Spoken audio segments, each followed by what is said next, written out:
வணக்கம் நேயர்களே, இன்னைக்கு ரேஷன் பச்சரிசியில் வத்தல் எப்படி போடுறதுன்னு பார்க்க போகிறோம். வீடியோக்குள்ளே போகிறதுக்கு முன்னாடி சப்ஸ்கிரைப் பண்ணுங்கள் அண்ட் பெல் ஐக்கானை ப்ரெஸ் பண்ணுங்கள். வாங்க வீடியோக்குள்ளே போகலாம். 5 கிளாஸ் பச்சரிசி எடுத்திருக்கேன். அதற்கு சமமாக 1 கிளாஸ் ஜவ்வரிசி எடுத்திருக்கேன். இது இரண்டையும் நன்றாக கழுவி 5 அல்லது 6 மணி நேரம் ஊற வைக்கவும்.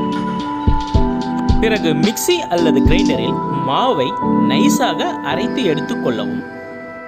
பின்பு 7 அல்லது 8 பச்சை மிளகாய் எடுத்துக்கொண்டு சிறிதளவு தண்ணீர் சேர்த்து நன்றாக அரைத்து எடுத்துக்கொள்ளவும். பின் அடுப்பில் ஒரு அகலமான பாத்திரத்தை வைத்து 1 கிளாஸ் அரிசிக்கு 5 கிளாஸ் தண்ணி எடுத்துக்கணுங்க. நாங்கள் எடுத்திருக்கிற 5 கிளாஸ் அரிசிக்கு 25 கிளாஸ் தண்ணி எடுத்திருக்கோம்.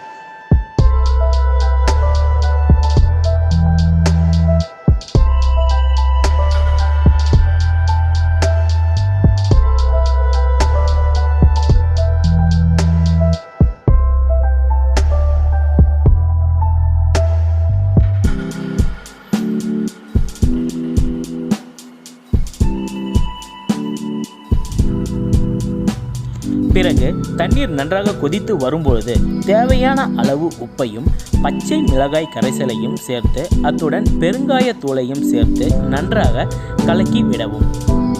பின்பு அரைத்து வைத்த மாவை அதில் கொஞ்சம் கொஞ்சமாக சேர்த்து நன்றாக கலக்கவும்.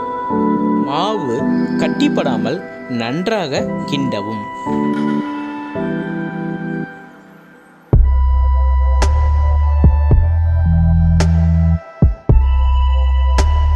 பின்பு தேவைக்கேற்பளவு சீரகம் சேர்த்து நன்றாக கிண்டவும். பின்பு மாவு நன்றாக கொதித்தவுடனே கையில் சிறிதளவு தண்ணீர் நினைத்து மாவில் வைத்தால் மாவு ஒட்டவில்லை என்றால் மாவு நன்றாக வெந்திருக்கிறது என்று அர்த்தம்.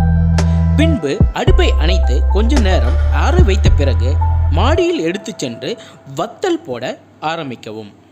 உங்கள் வீட்டில் இருக்கும் எண்ணெய் மற்றும் பால் கவரை பயன்படுத்தி வத்தல் போடலாம்.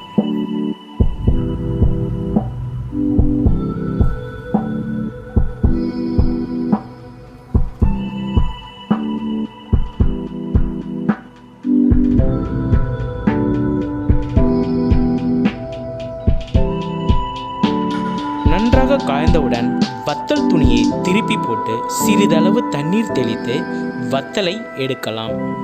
எடுத்த வத்தலை ஒரு தட்டில் போட்டு 2 மணி நேரம் வெயிலில் காய வைத்த பிறகு எண்ணெயில் போட்டு வறுத்து எடுத்தால் மொறு மொறு என்று வத்தல் கிடைக்கும்.